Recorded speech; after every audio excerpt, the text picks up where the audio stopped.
Okay అండి, అందరికీ నమస్కారం.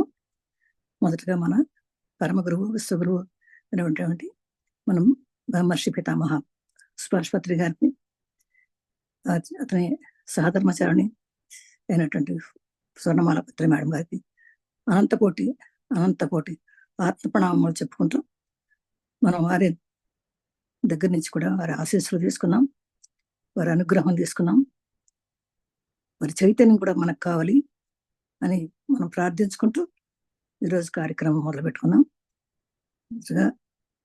ఇంకా మనం మన తల్లిదండ్రులకి, మన కుటుంబ సభ్యులకి, మన స్నేహితులకి, మన బంధువులకి, ఎన్లైటెండ్ మాస్టర్స్కి అందరినీ ఆహ్వానించుకున్నాం. అందరం చక్కగా మొట్టమొదట మనం ధ్యానాలు కూర్చున్నాం. ఎందుకంటే సర్వ సమస్య పరిష్కారం ధ్యానం ప్రధానం కనుక ధ్యానానికి ప్రధాన స్థానం ఇస్తూ మనం మొదటగా అందరూ చక్కగా ధ్యానం చేసుకున్నామండి.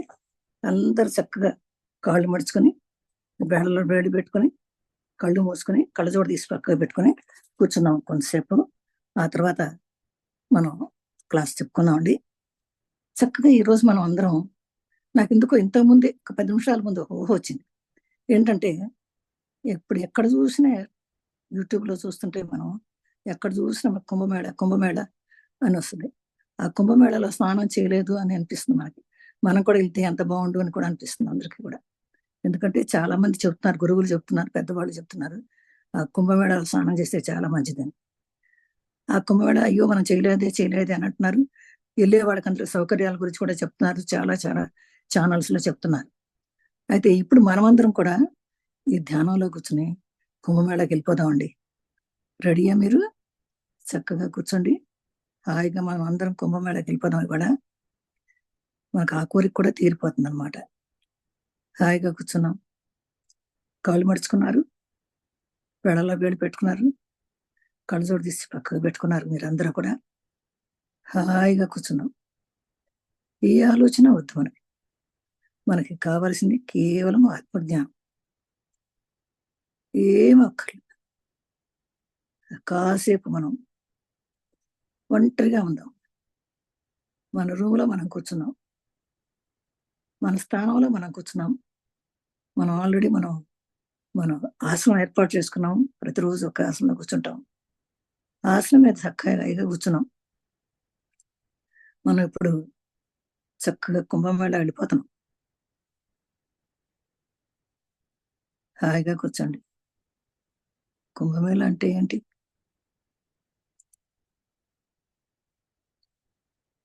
గంగా, యమున, సరస్వతి, ఈ 3 నదుల యొక్క సమ్మేళనం. 3 ఎక్కడ కలుస్తాయో దాన్ని ప్రయాగ క్షేత్రం అంటారు. ఇది అలహాబాద్ దగ్గర ఉంది.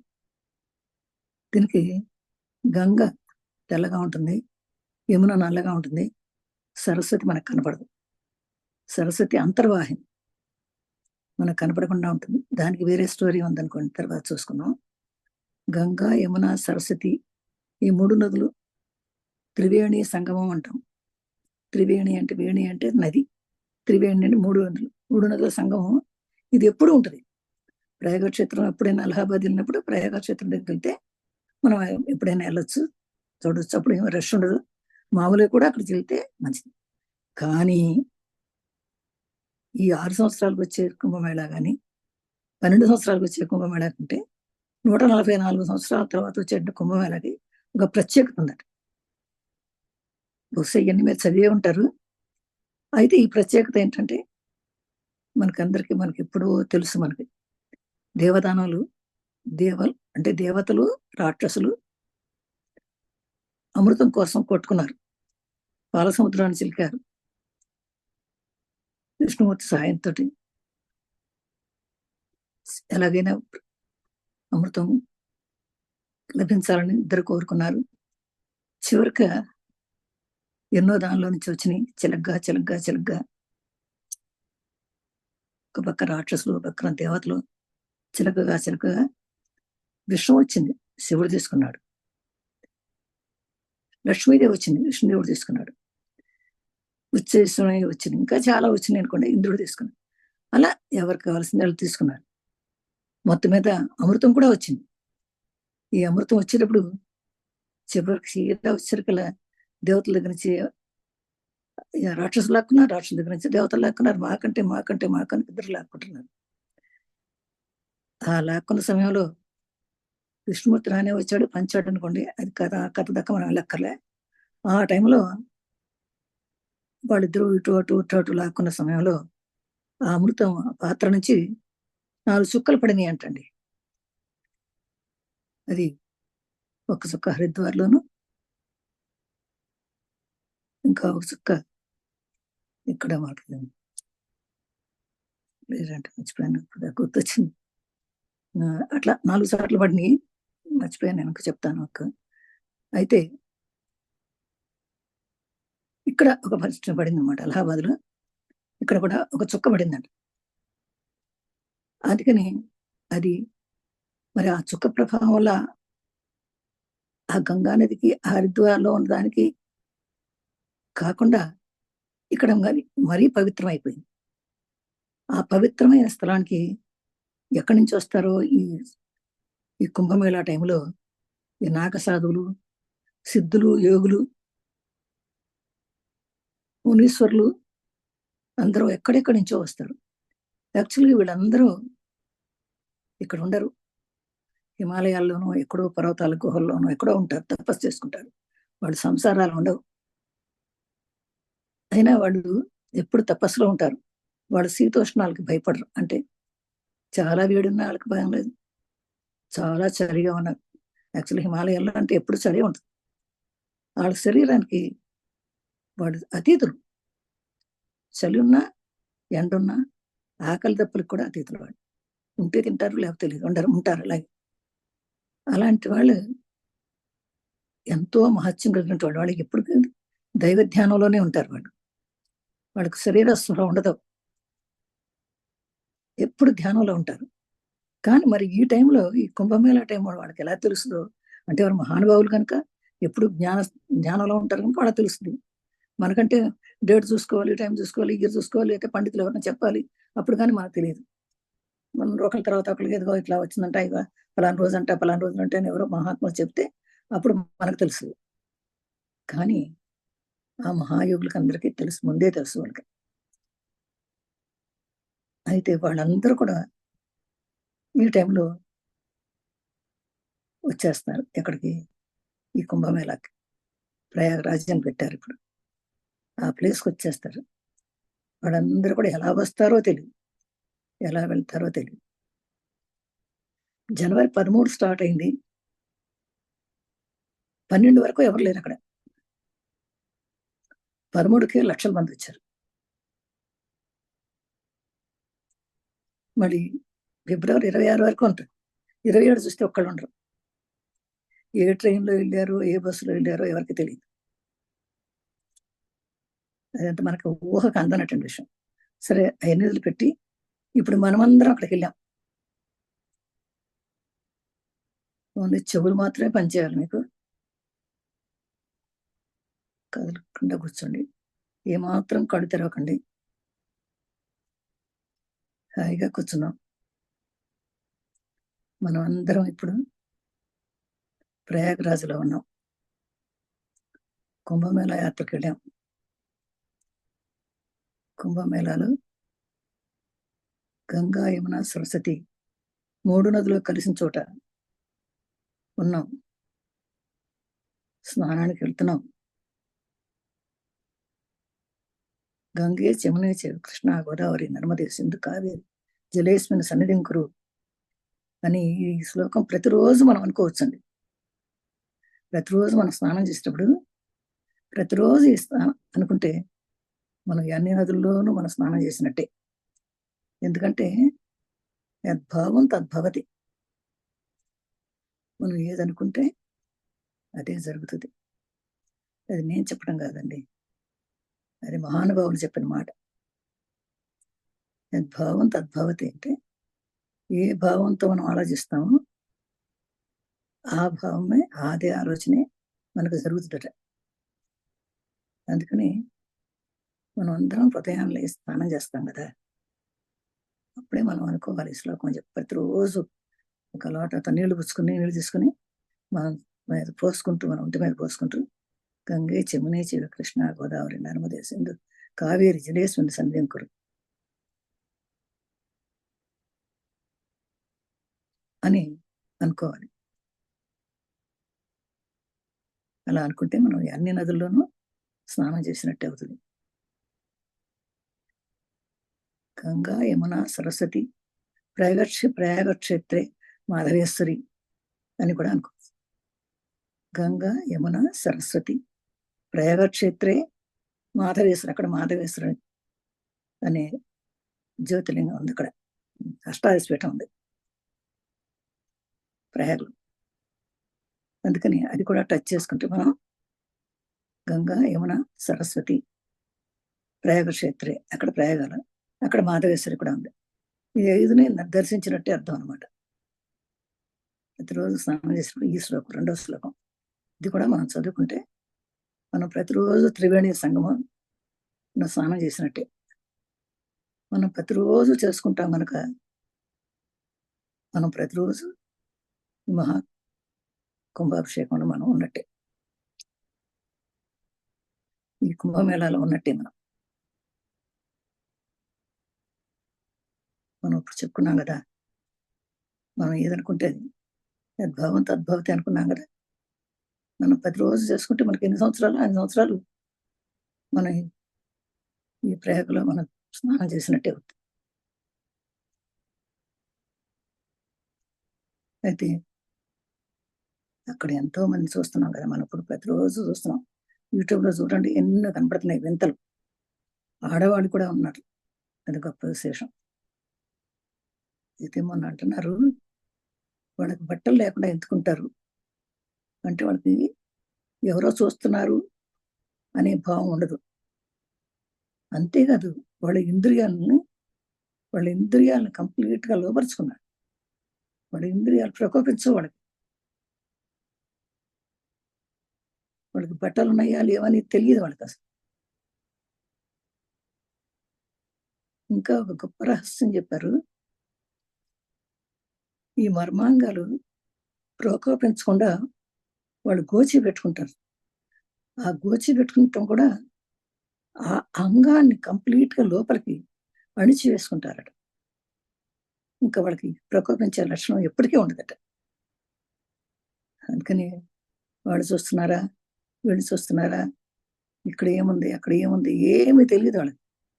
కొంతమంది చూస్తున్నాం కదా మనం, ఓకే, అది విభూతి పూసుకుంటారు, కొంతమంది మంటల్లో పెట్టుకుంటున్నారు, కొంతమంది మసి పూసుకుంటున్నారు, కొంతమంది బురద పూసుకున్నారు. మీరు చూసారు లేదా కానీ, చూసే ఉంటారు అనుకుంటా ఉంటారు. అలా ఎన్నో రకాల విన్యాసాలు చేస్తున్నారు. అది వాళ్ళు ప్రతిరోజు వాళ్ళు చేసుకునే విన్యాసాలు. ఇది మనకు విన్యాసం అనిపిస్తుంది. వాళ్ళకి ఆడ మగ తేడా తెలియదు వాళ్ళకి. పూర్వకాలంలో ఎప్పుడు మగవాళ్ళే ఉండేవారు ఎక్కువగా నాగ సాధువులు అంటే. ఇప్పుడు నాగ సాధ్యమణులు కూడా ఉన్నారు, అంటే స్త్రీలు కూడా ఉన్నారు. వాళ్ళు కూడా ఎన్నో రుద్రాక్షలు, కొన్ని 2 లక్షల రుద్రాక్షలు ఉంటాయి. ఒక ఆయన తల మీద పెట్టుకొని తిరుగుతున్నాడు. అది ఎంత బరువు, ఎంతో బరువు, 1 కిలోల బరువు ఉంటుందని కూడా చెప్పారు. ఇంకా అట్లాగే లేడీస్ కూడా తలలు చూడండి, ఎంతంత తలలో ముళ్ళు పెట్టుకున్నారు. వాళ్ళు కత్తిరించరు. జడలు జడలు కట్టిపోయినా సరే దాన్ని మడిచి మడిచి పెట్టుకుంటారు. మనం కళ్ళు మూసుకున్నవన్నీ చూస్తున్నాం. అక్కడ ఎంతో మంది ధర్మాలు చేస్తున్నారు, ఎంతో మంది భోజనాలు పెడుతున్నారు. అదంతా ఎందుకు పెడుతున్నారు? ధర్మం. ఇది మంచి అవకాశం అనుకున్నారు మహానుభావులకి. తాపసులకు భోజనం పెట్టడం ఎంత అదృష్టం ఉంటే గానీ అలాంటి పని చేయలేం మనం. ధర్మాలు చేస్తున్నారు.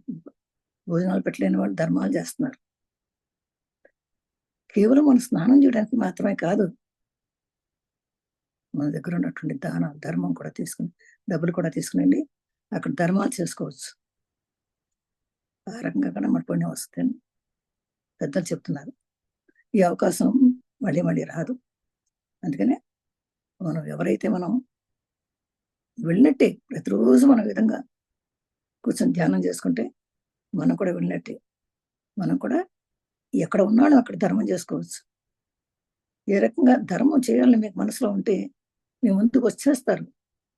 మీకెవరైనా ఏమైనా అడిగారు అంటే, ఆ ధర్మదేవత మిమ్మల్ని అడుగుతాందంటే మీకు అర్హత వచ్చింది. అందరూ తీసుకోరు.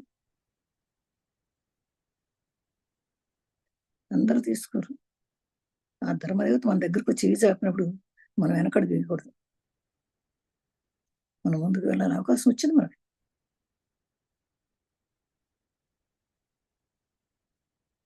అలా నిన్నెవరో ఒక సత్సంగంలో ఒక ఆమె చెప్తున్నారు. ఆమె ఎట్లనో టికెట్ కొనుక్కున్నారట.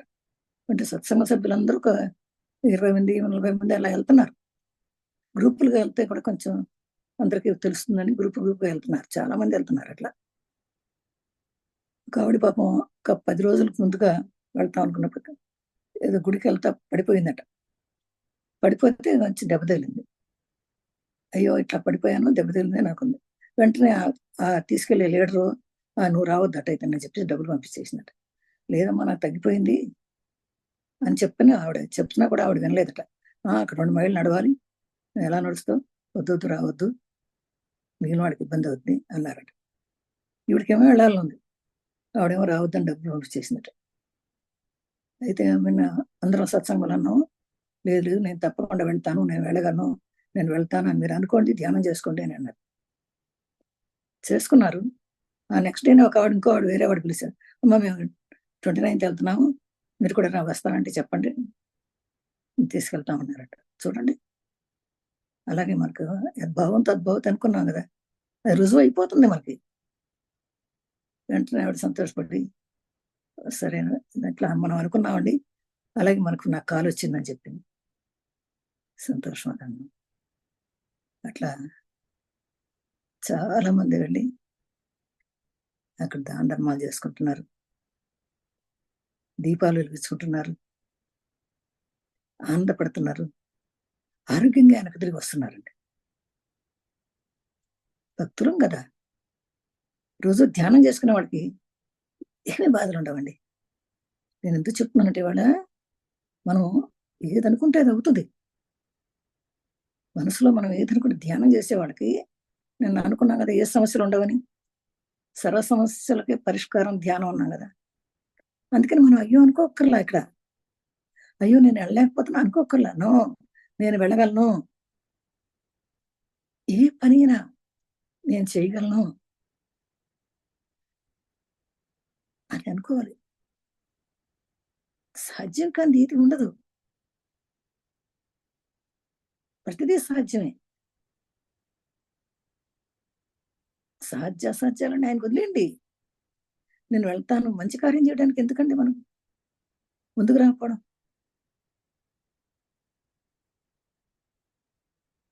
రేపుందా లేదా అక్కర్లే మనకి. ఇవాళుంది ఇవాళ ఖర్చు పెట్టుకుందాం. నీ మంచి మనసు వరకు రేపుకి ఆటోమేటిక్‌గా ఇచ్చేస్తాడాయన. భారం ఆయన మీదెయ్యండి. ఇవాళ సంతోషంగా ఉండండి. రేపు దాచుకొని ఇవాళ పక్కవాడు పస్తు పడుకుంటే చూస్తూ ఊరుకుంటామా? లేదే. హాయిగా కళ్ళు మూసుకొని ఏమాత్రం ఎవ్వరు కళ్ళు తెరవద్దు. ఆ విధంగా కుంభమేళా ఎళ్లి, ఆ పవిత్ర జలాల్లో స్నానం చేసి, ఆ పవిత్ర మూర్తులను దర్శించుకొని, ఆ పవిత్ర స్థలాలన్నీ కూడా చూసుకొని సందర్శించి, ఆ పవిత్రమైన నదులు గంగా, యమున, సరస్వతి ఆ నదుల్లో స్నానం చేసి, చక్కగా ప్రయాణం చేసి తిరిగొచ్చేసాం మనందరం.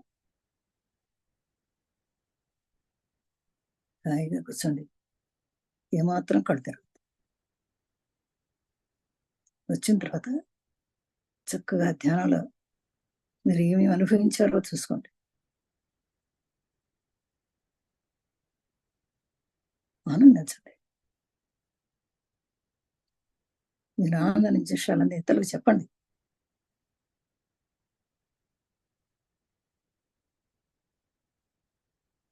దానివల్ల వచ్చిన లాభాలేంటో చెప్పండి.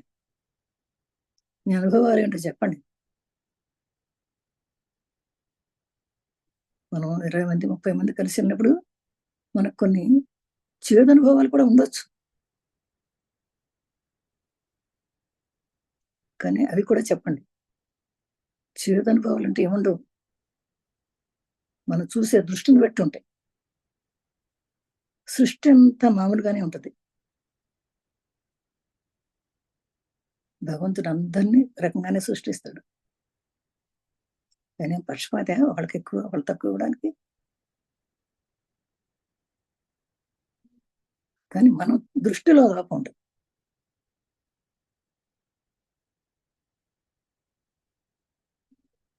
కానీ మన దృష్టిని సరి చేసుకుంటే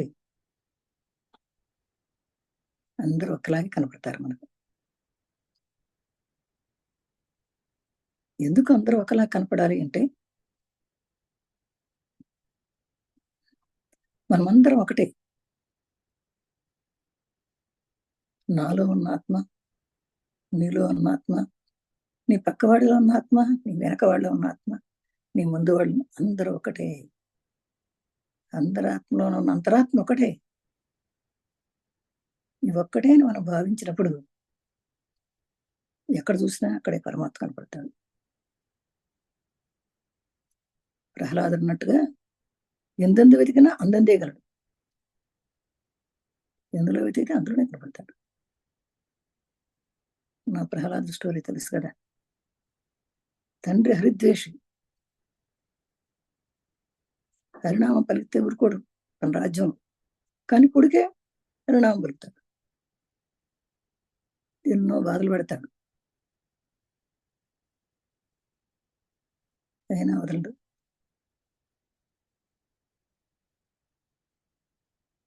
ఎక్కడ హరి ఉన్నాడు నాన్నగారు?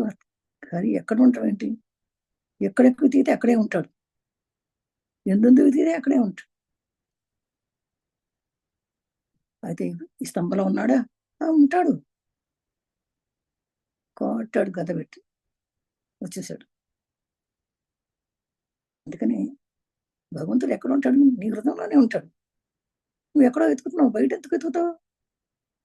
బయట అంటే దూరంగా ఎందుకు వెతకాలి? మనకు మన దగ్గర ఉంటే, వస్తువు మన దగ్గర ఉంటే మనం దూరంగా పరిగెత్తడం ఎందుకు? మరి మన దగ్గర ఉన్నటువంటి భగవంతుడు మనం ఎలా చూడాలి?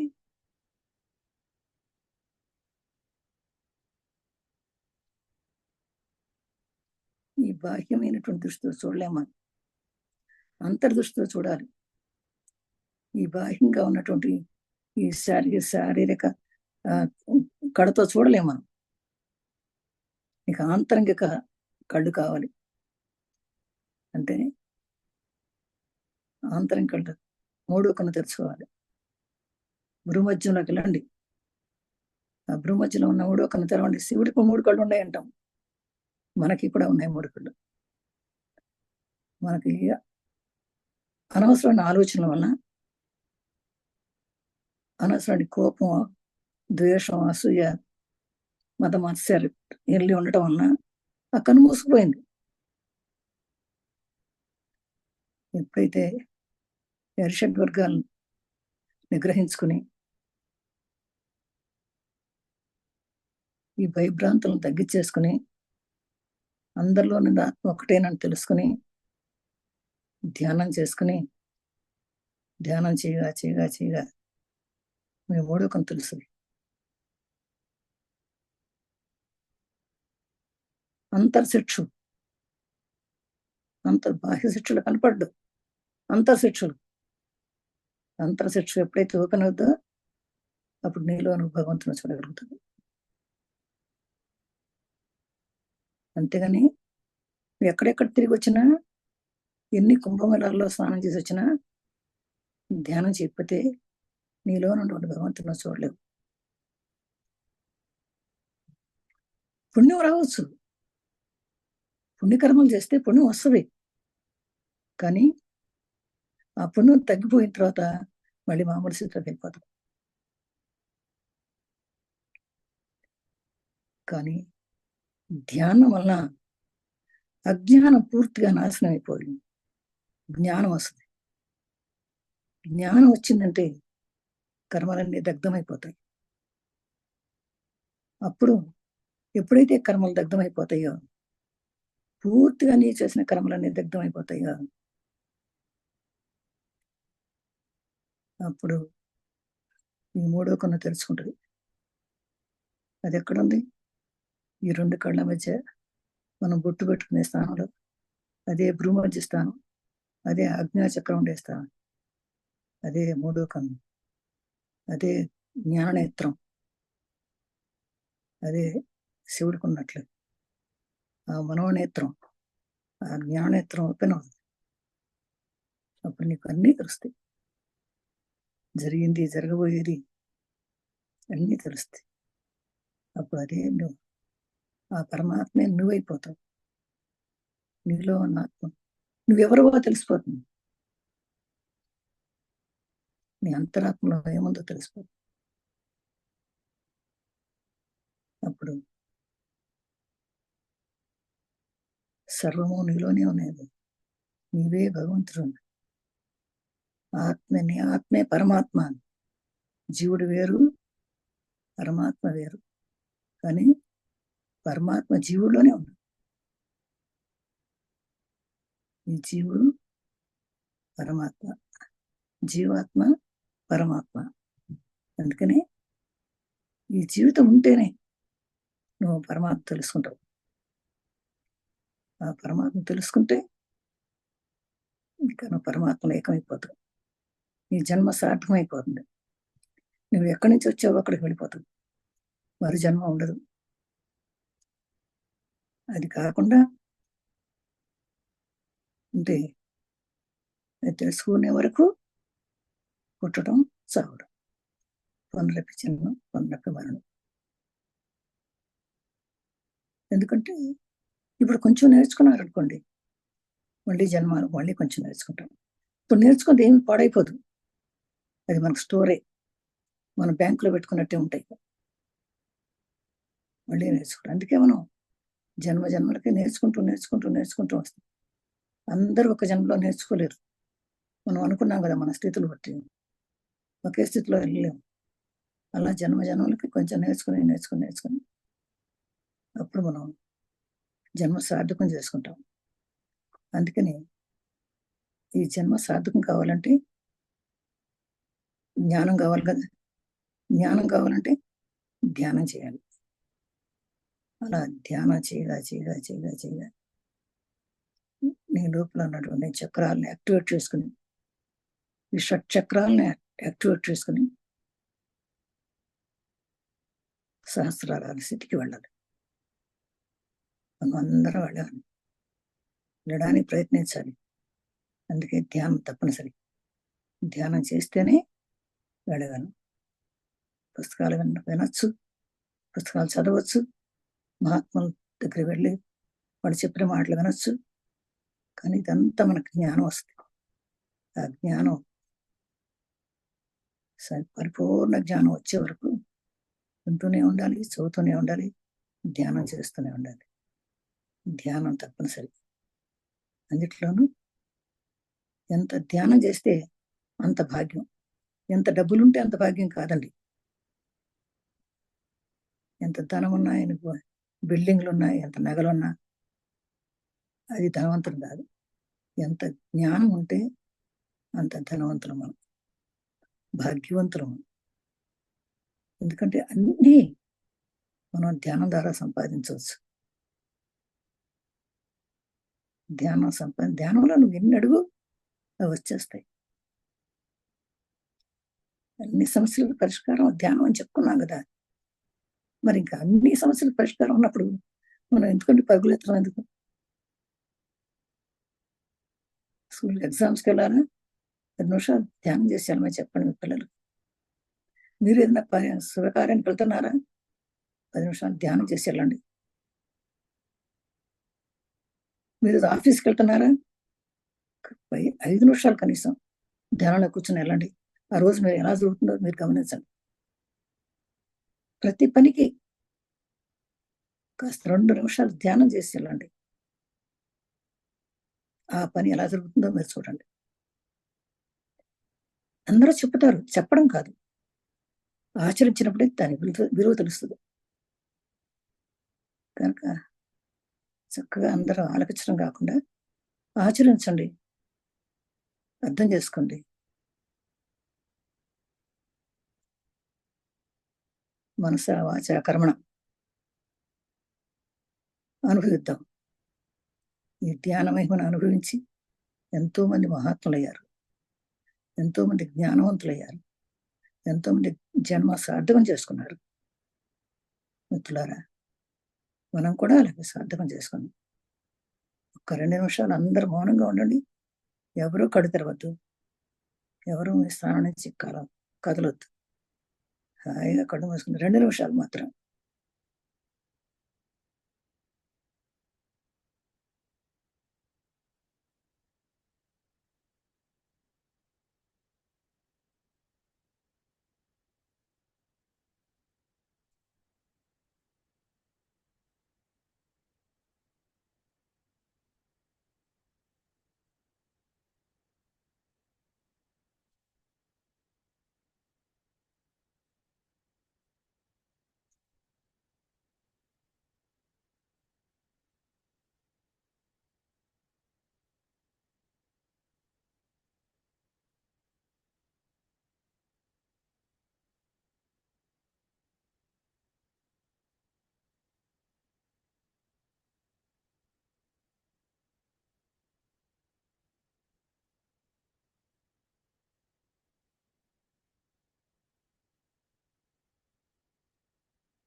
5, 4, 3, 2, 1, 0. ఇప్పుడు మిత్రులారా, 2 చేతులు తీసుకుని కళ్ళ మీద పెట్టుకోండి.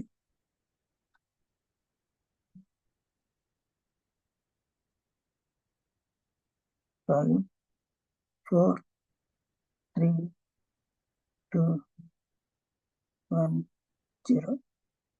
చక్కగా మీరు లోపల మెల్లగా కళ్ళు మోస్తూ తెరుస్తూ మెల్లగా ఓపెన్ చేసుకోండి. చిరునవ్వుతోటి మీ అరిచేతులు చూసుకోండి. కరాగ్రే వస్తే లక్ష్మి, కరమధ్య సరస్వతి, కరమూలి స్థిత గోరి, ప్రభాతే కరదర్శనం అని ప్రతిరోజు మీరు మీ చేతులను పొద్దున్నే లేవగానే, మంచం మీద నుంచి మీరు లేవగానే మీ చేతులకు నమస్కారం చేసుకోండి. ప్రార్థన చేసుకుని చేతులకు నమస్కారం చేసుకుని భూమి మీద కాళ్ళు పెట్టగానే సముద్ర వసవేదేవి పర్వత మండలి విష్ణుపత్ని నమస్తుభ్యం పాదస్పర్శం శ్రమస్తున్నాయని నేలకు నమస్కారం పెట్టుకోండి.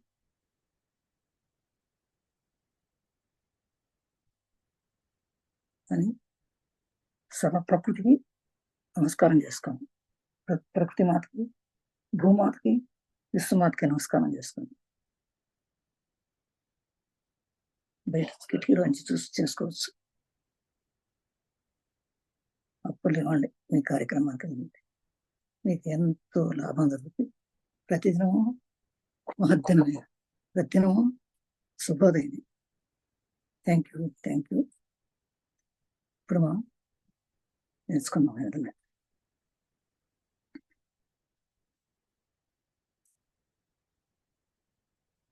నేను ఇప్పుడంతా మీకు చాలా బేసిక్ చెప్తున్నానండి.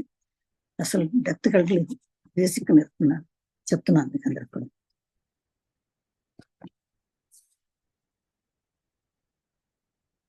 ఈ క్రమంలో నేను ఈరోజు మనందరికీ తెలిసినటువంటి నాదురు యొక్క పూర్వజన్మ వృత్తాంతం చెప్తున్నాను.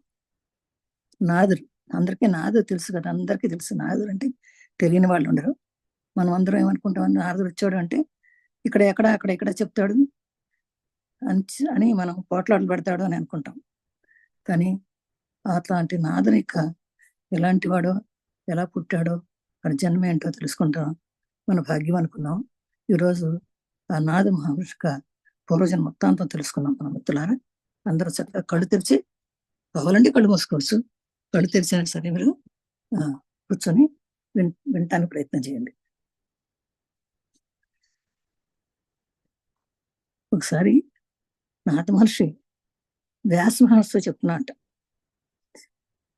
వ్యాస భగవాన్, నీకు నా చరిత్ర చెబుతాను, వింటే నువ్వు తెల్లబోతావు నేను ఎలాంటి వాడిను, నా జన్మ ఎలా వచ్చిందో అని స్వయంగా నాదురే తన నాదు ఎలా అయ్యాడో వివరంగా చెప్పాట. ఎవరికి చెప్పాడు? వ్యాస మహర్షి చెప్పాట. నాదుడు ఒక దాసీపుత్రుడు. నాదుడు పూర్వజంలో ఒక దాసీపుత్రుడు. అంటే తండ్రి ఎవరో తెలియదు అతను. తండ్రిని చూడలా. ఆయన తల్లిగారు మాత్రం చిన్నతనం నుంచి బాగా ఐశ్వర్యవంతులైన బ్రాహ్మణుల ఇంట్లో పనిచేసేట. బాగా డబ్బులు ఉన్నటువంటి బ్రాహ్మణుల ఇంట్లో పనులు చేసేదట. అందుకనే దాసీపుత్రుడు అన్నారు. అందుకే దాసీతనం చేసేది, పనితనం చేసేది అనమాట. అంటే వాళ్ళ ఇళ్ళకి వెళ్ళి వాళ్ళ ఇల్లు తోడవడం, వాళ్ళ ఇంట్లో గిన్నెలు తవ్వడం, వాళ్ళ ఆవులకు పాలు వితకడం, ఇలాంటి పనులన్నీ చేసేదట. మరి ఈ పిల్లాడు 4-5 ఏళ్ల వయసు ఉందట నాదుకి. అప్పుడు తల్లి వెనకే వెళ్ళేవాడు. తల్లి ఎక్కడికి వెళ్తే అక్కడికి వెళ్తూ ఉండేవాడు. ఈవిడ ఆ బ్రాహ్మణ ఇళ్ళలో ఉండేది కదా, తిరుగుతూ ఉండేది కదా. వేదాంగాలు చదువుతున్న వాళ్ళు అందరూ కూడా మామూలు వాళ్ళు కాదా బ్రాహ్మణులు అంటే. ఇక్కడ మనం ఒక్కటి గుర్తించుదామండి, బ్రాహ్మణులు అనగానే ఏదో కులంలో అనుక పలానా కులం అని కాదు. బ్రహ్మజ్ఞానం కలిగిన వాడంతా బ్రాహ్మణులే. వాళ్ళు వేదాంగాలు చదువుతున్నారు. ఆ ఇంటికి వర్షాకాలం వచ్చిందంట. ఆ టైంలో వాళ్ళకి చాతుర్మాస వ్రతం వస్తుందన్నమాట. ఆషాఢ మాసం నుంచి వస్తుంది చాతుర్మాస వ్రతం అని. 4 నెలలు చాలా నిష్టలో ఉంటారు వాళ్ళందరూ కూడా. చాతుర్మాస వ్రతం అని మీరు వినే ఉంటారు. వాళ్ళ ఇంటికి వచ్చారంట కొంతమంది సన్యాసులు. ఈ చాతుర్మాసం అంతా కూడా గడపడానికని వచ్చారన్నమాట. ఇక్కడ వస్తే అమ్మతో పాటు ఈ పిల్లాడు కూడా తిరుగుతూ ఉంటాడు. ఇక్కడ యజమాని ఏం చేశాడంటే, ఈ పిల్లాడిని తిరుగుతున్నాడిని ఆ ఇంటి యజమాని అన్నాడట, అరే నువ్వు రోజు ఉదయాన్నే స్నానం చేసిరా, స్నానం చేసి వీళ్ళకి పీటలు వెయ్యి, వీళ్ళకి దర్భాసనాలు వెయ్యి, వాళ్ళ మడిబట్టలు తీసుకొచ్చి ఇవ్వు, ఇటువంటి పనులు చేయమని చెప్పారట. పిల్లాడే కదా అని సరే అన్నాడు. ఈ దాసీపుత్రుడైన నాదుడు ఆ 4 ఏళ్ల పిల్లవాడు రోజు స్నానం చేసి వాళ్ళ మడిబట్టలన్నీ తీసుకొచ్చి అక్కడ పెడుతూ ఉండేవాడు. వాళ్ళు కూడా సన్యాసులు. అంటే ఈ లోకమంతా పరబ్రహ్మం చూసేవాళ్ళే సన్యాసులు. ఏదో సన్యాసులు అంటే ఊరు అడుక్కుని తినేవాడు మాత్రమే కాదు, పరబ్రహ్మ స్థితిలో ఉండేవాళ్ళు అన్నమాట వీళ్ళంతా కూడా. ఆ పిల్లవాడిని దాసీపుత్రుడుగా చూడలేదు వాడంతా కూడా. 5 సంవత్సరాల పిల్లవాడు తాము చేస్తున్న సేవ చూసి వాడు తినగా మిగిలినంతా కూడా అతనికి ఇచ్చేవారట. మహాభాగవతులైన వాడు తినగా మిగిలినటువంటి తినటం కూడా ఈ భాగవత తినేవాడు అనమాట. వినేవాడు, తినేవాడు. వాళ్ళు మాట్లాడుకునే మాటలన్నీ వినేవాడు. వాళ్ళు తిన్న తర్వాత వాళ్ళు మిగిలిన భోజనాలు ఉంటే తినేవాడు ఇతను. ఆ వచ్చిన సన్యాసులు అందరూ పొద్దున్న లేసేవారు,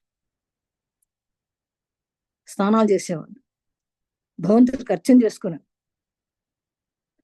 వేదాంగాలు చదువుకునేవాడు, వాటిని గురించి చర్చ చేసుకునేవాడు. మధ్యాహ్నం వయసరికి భగవంతుని స్మరిస్తూ సంతోషంగా పాటలు పాడుతూ నాట్యం చూడడం కూడా చూస్తూ ఉండేవాడు. ఈ నాదుడు ఎంత చూస్తున్నవాడు, వింటూ ఉండేవాడు. ఆఖరికి చాతుర్మాసం అయిపోయిందంట. 4 నెలల కాలం అయిపోయింది. అయిపోయిన తర్వాత వాళ్ళు వెళ్ళిపోతారు. 4 నెలలే ఉంటారు వాళ్ళు. ఆ చాతుర్మాసం అంతా కూడా నియమ నిష్టలతో ఉంటారు. ఉదయాన్నే సూర్యోదయానికి ముందు లేస్తారు, స్నానం చేస్తారు, పూజ చేస్తారు, వేదాంగాలు చదువుతారు, చర్చించుకుంటారు, ఒకళ్ళ తెలియని విషయాలు ఒకరు చర్చించుకుంటారు. ఆ విధంగా గడుపుతారు. అంటే మంచి కాలక్షేపంలో, అలాంటి భగవంతుని కాలక్షేపంలో గడుపుతారు ఆ 4 నెలలు. ఆ తర్వాత ఎవరింటికి వాళ్ళు వెళ్ళిపోతారు మామూలుగా. అలాగే ఆ 4 నెలలు మాత్రం భగవంతుని స్మరిస్తూ ఉంటారు. అలాగే వీళ్ళందరూ ఉన్నారు. సరే, చాతుర్మాసం మొత్తం మీద 4 నెలలు అయిపోయింది. వాళ్ళు వెళ్ళిపోతే ఈ పిల్లాడిని పిలిచారు. ఇలా చెప్పారట. ఏమని చెప్పారనమాట, ఒక శ్లోకం చెప్పారంట అండి. ఏమని?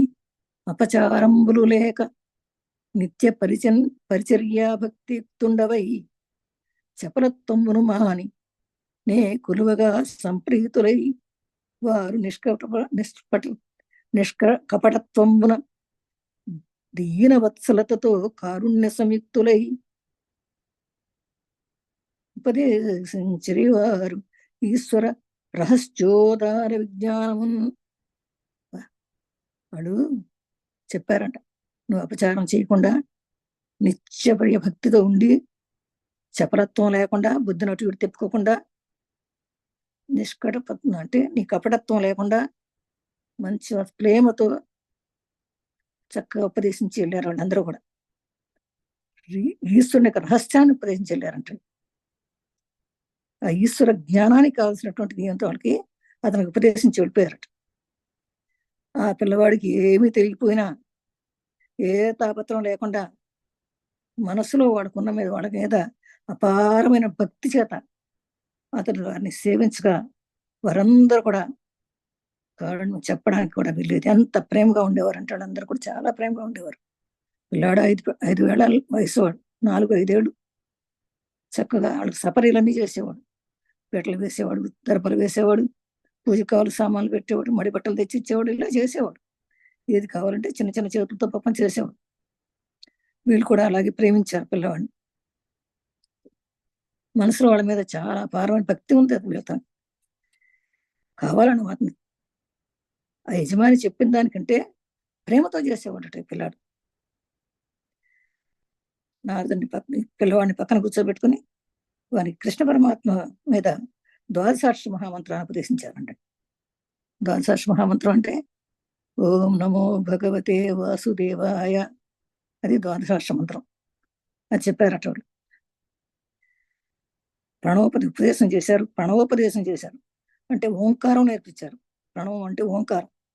ఆ ఓంకారనాదం చేసి ఆ పిల్లవాడికి చెప్పారంటండి, ఈ లోకంలో మాయ ఎలా ఉంటుందో, ఈ లోకంలో మాయ ఎలా ఉందో, ఆ మాయ సత్యం ఎలా ఉంటుందో, మాయ ఎలా ఉంటుందో నేర్పించారంటండి.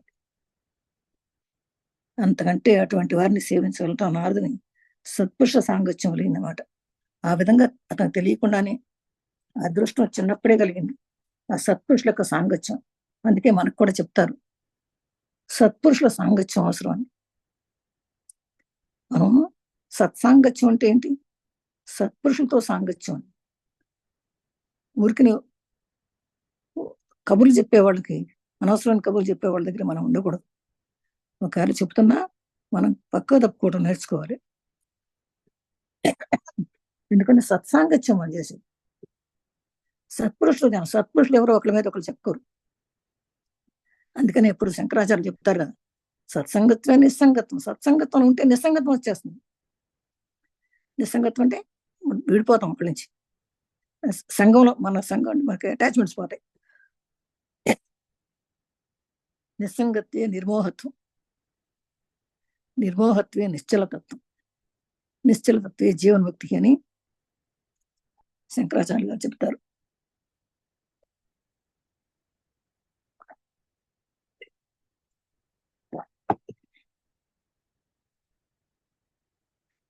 సత్పురుషుతో తిన్నటువంటి తినడం వలన హృదయం అంతా పరిశుద్ధమైపోయింది. ఎవరికి? మన నాదుకి. ఈయన మనసులోకి అందింది. చాతుర్మాసం అయిపోయింది, ఆ సన్యాసులు వెళ్ళిపోయారు. తన లోపల శ్రీమన్నారాయణ తలుచుకుని పొంగిపోతూ రోజు అమ్మతో వెళ్తూ ఉండేవాడు. ఎప్పుడో నామం చెప్పుకుంటూ వెళ్తుండేవాడు. అలా జరుగుతున్నప్పుడు ఒక రోజున ఏమైందంటే చీకటి పడిపోయిందట. ఆ గృహ యజమానురాలు అందంట, ఆ బ్రాహ్మణ పిల్ల తల్లిని పిలిచి పెరట్లోకి వెళ్ళి కొంచెం ఆవు పాలు పితికి పట్టరమ్మా అన్నాడట. సరే ఆమె సరేనని వెళ్ళింది. ఆవు పాలు పిద్దామని వెళ్ళింది. అక్కడ పెద్ద తాచుపాము ఉందట, పడుకుని ఉందట. నల్లటి తాచుపాము పడుకుందేమో బయట గోశాలలో. అది ఈమె చూసుకోవాలి, కాలు వేసింది. మనం కాలు వేస్తే దాని ధరం ఊరుకుంటుందా? దాని మీద కాలు వేయగానే తాచుపాము కరిచింది. తల్లి చనిపోయింది. పిల్లవాడు అనుకున్నాడట, నాకు ఇప్పుడు దాకా అమ్మనే బంధం ఉంది, అమ్మని బంధం కాస్త తెగిపోయింది. అంటే అమ్మ ఉండటం వల్ల అమ్మ దగ్గర ఉండేదాన్ని. ఇప్పుడు అమ్మ కూడా లేదు కదా, ఇంకా అమ్మతో వెళ్ళాల్సిన పని లేదు. ఇంకా నాకు స్వేచ్ఛ వచ్చేసింది. ఇప్పుడు నేను స్వేచ్ఛా విహారం అనుకున్నాడట ఆ పిల్లాడు. 5 ఏళ్ల పిల్లాడు స్వేచ్ఛా విహారం అనుకున్నాడు. అంత ఈశ్వరుని చూస్తూ వెళ్ళిపోతాను వెళ్ళాడట. వెళ్తూ మొదలెట్టాడు బయటకు. ఇంకా ఇంకెక్కడికి వెళ్తాను, నాకు ఇంకెక్కడ ఎవరున్నారు? సరే ఆ ఈశ్వరుని వెతుక్కుంటా వెళ్తాను అనుకున్నాడు. వెళ్ళి వెళ్ళి వెళ్ళి వెళ్ళి చివరికి ఒక మహారణ్యంలోకి వెళ్ళాట. అక్కడ పెద్ద పుల్లు, క్రూర సర్పములు తిరుగుతున్నాయి. అయినా నాకేంటి భయం, ఈ లోకం అంతా నిండి నిమిడీకృతమైనటువంటి సాధ్య కారణమూర్తి నాతోనే ఉన్నాడు కదా, ఆ శ్రీమన్నారాయణ నా దగ్గరే ఉన్నాడు, ఇంకా నాకేం భయం అన్నాడు. నా స్వామి నా ఉండగా నాకు ఏ ఆపద జరగదు అనుకున్నాడు. మనం రోజు చెప్పుకుంటాం కదా, యద్భావం తద్భవతి అని. అలాగే ఈయన కూడా అనుకున్నాడు, నాకు నారాయణే నా పక్కన ఉంటే నాకేంటి, నేను హాయిగానే ఉంటాను. ఆ సమయంలో అతనికి విపరీతమైన దాహం వేసిందంట. రోజు ఆ నామం చెప్పుకుంటా చెప్పుకుంటా చెప్పుకుంటా వెళ్తూ ఉన్నాడు కదా, దాహం వేసింది. అక్కడ ఒక చిన్న మడుగు కనపడిందట. అక్కడికి వెళ్ళి కొన్ని నీళ్లు తాగి స్నానం చేసి, ఇక్కడ నా స్వామి ఒకసారి నాకు కనపడితే బాగుండబ్బా అనుకున్నాడు. భగవంతుడు నాకు కనపడితే బాగుండు అనుకున్నాడు. అది ఒక రావి చెట్టు కింద కూర్చున్నాడు. ఈ ద్వాదశాక్షరి మంత్రం చెప్పుకున్నాడు. ఓం నమో భగవతే వాసుదేవాయ. తదేకంగా ధ్యానం చేస్తూనే ఉన్నాడు. కాసేపు ధ్యానం చేయగా చేయగా చేయగా ఒక లీలా మాత్రం ఒక మెరుపు మెరిచిందటండి. ఆ మెరుపు ఏంటో ఆయనకి ఏం తెలుసు. శ్రీమన్నారాయణ దర్శనం అయ్యింది. పొంగిపోయాడు, ఆ మెరుపులో కనిపించాడు. పొంగిపోయాడు, పైనుంచి కిందకి మెరుపును చూసినట్టే చూశాడు. అంతే, ఆ స్వామి అంతర్ధానం అయిపోయాడు.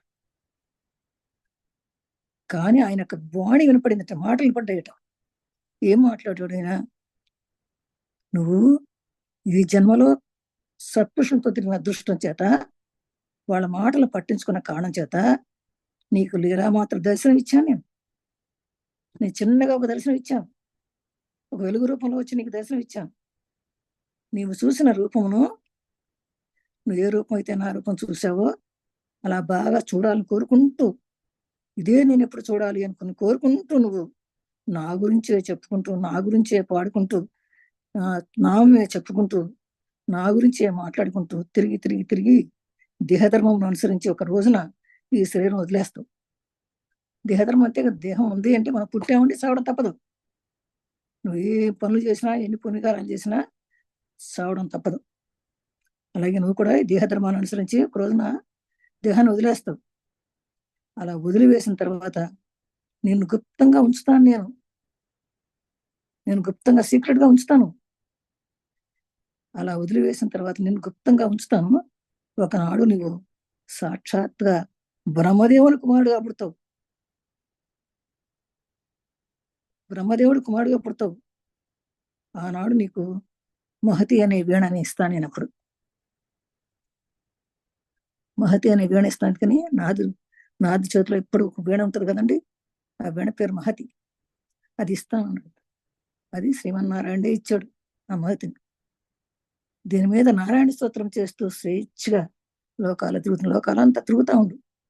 నారాయణ మంత్రం చెప్పుకుంటూ ఓం నమో భగవతే వాసుదేవాయ, లేకపోతే నమో నారాయణాయ అని చెప్పుకుంటూ, నారాయణ నారాయణ అంటాడు కదా ఎప్పుడైనా, ఆ మంత్రం చెప్పుకుంటూ లోకాలన్నీ విహరిస్తూ ఉంటావు. నీకు కానుకనిస్తున్నాను అన్నట్టు. ఆనాడు శ్రీమన్నారాయణ దర్శనం చేస్తూ దేశమంతా తిరిగి స్వామి గురించి చెప్పుకుని దేహధర్మం కనుక ఒకనాడు ఈ శ్రీని వదిలిపెట్టి సంతోషంగా బ్రహ్మగారి దగ్గరికి వెళ్ళిపోయాను. బ్రహ్మగారి దగ్గరికి వెళ్ళిపోయాడు. మళ్ళీ కల్పాంతరం అయిపోయిన తర్వాత నారాయణ నాభి నుండి కమలంలో ఉంచి మరల చతుర్ముఖ బ్రహ్మగారు సృష్టించబడ్డాడు. మొట్టమొదట ప్రజాపతులు సృష్టించినప్పుడు చతుర్ముఖ బ్రహ్మగారు నన్ను సృష్టించారు. నాకు మహతి అని వీణనిచ్చారు. ఆ వీణ సరకాలములకు భగవంతునికి సంబంధించిన స్తోత్రమే పలుకుతుంది. నేను నారాయణ మంత్రం నామం చెప్పుకుంటూ ఓం నమో నారాయణాయ, ఓం నమో నారాయణ అని చెప్పుకుంటూ ఈ లోకాలంతా స్వేచ్ఛగా తిరుగుతూ ఉంటాను. నేను వైకుంఠానికి, సత్యలోకానికి, కైలాసానికి వెళ్తాను. ఏ ఊరు పడితే ఆ ఊరు వెళ్తాను. ఎక్కడికి వెళ్ళినా లోక సంక్షేమం కోసమే వెళ్తాను. ఎక్కడికి వెళ్ళినా లోక సంక్షేమం కోసం, లోక కళ్యాణం కోసం పాటుపడతాను. భగవంతుని శక్తి గురించి మాట్లాడతాను. భగవంతుని శక్తి తప్ప మరొకటి మాట్లాడను. నాకు రాదు, నాకు తెలియదు. భగవంతుని శక్తి గురించి, భగవంతుని విలాసాల గురించి, భగవంతుని లీల గురించి చెప్పడం మాత్రమే వచ్చు. దీనికి మించి ఇంకొక మాట నాకు రాదు. వ్యాస, విన్నావు కదా నన్ను గురించి. దాసీపుత్రుడైన నాకు నలుగురు సన్యాసులు ఉపదేశించిన జ్ఞానము ఇవాళ నీ సృష్టికి తెలిసింది. రెండో జన్మలో నాదనయ్యా. నీవు భాగవతము భగవద్గీతను చెప్పగలిగితే విన్నవాడు ఉత్తర జన్మలో ఎందుకు మహాజ్ఞాని కాలేడు, కానీ ఎందుకు భక్తుడు కాలేడు? అందుకని నీవు భగవద్భక్తుని గురించి చెప్పవలసింది అన్నాడుట. అప్పుడు దుర్యోధన ధృతరాష్ట్రం గురించి చెప్పకపోయినా ప్రజలందరూ వాళ్ళ గురించి తెలుసు. దుర్యోధన గురించి కానీ ధృతరాష్ట్రం గురించి మన అందరికి తెలుసు కదా. నువ్వు చెప్పినా చెప్పకపోయినా అందరికి తెలిసిపోయింది. అందుకని భక్తి గురించి చెప్పు నాకు. అలాంటి వాళ్ళక్కర్లా, భక్తి గురించి చెప్పు నాకు. భక్తి కాలమైన భాగవతం గురించి చెప్పు అన్నట్టు. భాగవతం అంటే భక్తి ఉంది. భాగవతాన్ని రచించమని నాదుడే వ్యాస మహర్షి చెప్పాట. అప్పటి వరకు వ్యాస మహర్షికి భాగవతం రాద్దామనే ఉద్దేశం లేదు. ఈ నాదుడు చెప్పిన తర్వాతే భాగవతం రాశాట. ఆ మహానుభావుడు వ్యాస భగవాన్ నాదుడు మాటలు విని పొంగిపోయాట. నారదా, ఎంత గొప్ప మాట చెప్పావయ్యా నువ్వు. నేను భగవంతుని గురించి, భగవంతుని విశేషాల గురించి, ఈ బ్రహ్మాండముల ఉత్పత్తి గురించి, ఆయన నమ్ముకున్న భాగవతం గురించి నేను రచన, ఈశ్వరుడు నా వెంట పరిగెత్తినట్టు వృత్తాంతాల గురించి నేను రచన తప్పకుండా చేస్తాను అన్నాడు వ్యాసమహర్షి. అప్పుడు అన్నాడట, నాకు ఇప్పటి వరకు నాకు ఆలోచన తట్టలేదు, ఇప్పుడు నువ్వు చెప్పిన తర్వాత నాకు మనసుకు వచ్చింది, తప్పకుండా నేను రాస్తాను భాగవతం అన్నాడు. అయితే ఈ విషయాన్ని, ఇప్పుడు నాదో చెప్పిన విషయాన్ని, వ్యాసమహర్షి చెప్పిన విషయాన్ని, ఈ వ్యాసుల మాటలను, ఈ వృత్తాంతం అంతా ఇది ఎవరు చదువుతారో, ఎవరు వింటారో వాళ్ళు నీవు తరించినట్లుగా తరిస్తారు. అటువంటి భాగవతం రచన చేయటం ప్రారంభిస్తున్నానని ఆచమనం చేసి కూర్చుని వ్యాస భగవానుడు తన ఆశ్రమంలోనే కూర్చుని భాగవత రచన చేశాట. ఇది సర్వం శ్రీకృష్ణార్పణమస్తు. హరి ఓం. లోకా సమస్త సుఖినో భవంతు అని అన్నారట. అది ఈ కథ వాడేది అందుకో మీకు చెప్పాలనిపించింది. సర్వం శ్రీకృష్ణార్పణమస్తు. హరి ఓం తత్సత్. అయితే అందరికీ మంగళం జరగాలి. అందరికీ మంగళం, జై మంగళం. భూమి మంగళం, నీరు మంగళం, అగ్నిమంగళం, వాయుమంగళం, గగనమంగళం, ఆత్మమంగళం, పరమాత్మ మంగళం, సర్వమంగళం, సమస్త మంగళం. అందరికీ జయం కలుగాక, అందరికీ జ్ఞానం కలుగాక, అందరూ భగవంతుని దృష్టిలో భగవద్గీత కలిగి జ్ఞానం కలిగి మన జీవితాలు సార్థకం చేసుకోవాలని ప్రార్థిస్తూ దీవిస్తూ భగవతే వాసుదేవాయ. Thank you. అమ్మా, ఏమనుకోపోతే ఇంకొక శాంతి శ్లోకం కూడా ఏదైనా చదవరా? శాంతి శ్లోకం ఏదైనా. శాంతి శ్లోకం చెప్పమంటారా? అలాగే, ఏదైనా చెప్పచ్చురా. స్వస్తి ప్రజాభయ పరిపాలయంతాం న్యాయేన మార్గేణ మహీమహిషాం గోబ్రాహ్మణి సుమస్నిత్యం లోకా సమస్త సుఖినో భవంతు. కాలే వర్షత్ పర్జన్యః పృథివీ సస్యశాలిని దేశే క్షోభరహిత బ్రాహ్మణ నిర్భయః. ఓం శాంతి శాంతి శాంతి.